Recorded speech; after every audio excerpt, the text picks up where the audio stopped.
Guys, hear me out.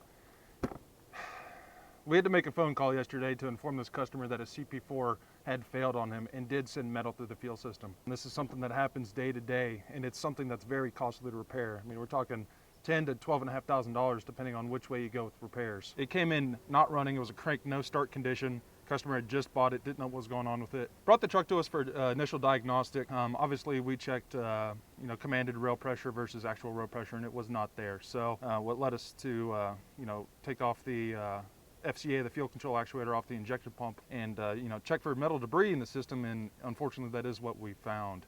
So unfortunately this customer is going to have to go back together with a complete contamination kit.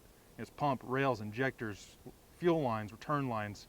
One thing that could have prevented such a high repair bill is this S&S disaster prevention kit, and this will save your fuel system. So when that pump fails, it's not sending shrapnel and metal into your rails and into your injectors through the return lines. It's capturing it in this Donaldson 9-micron filter, ensuring that when you do have a failure, it's not if, it's when, you're replacing a pump and a filter only, which is substantially cheaper than a contamination kit installed.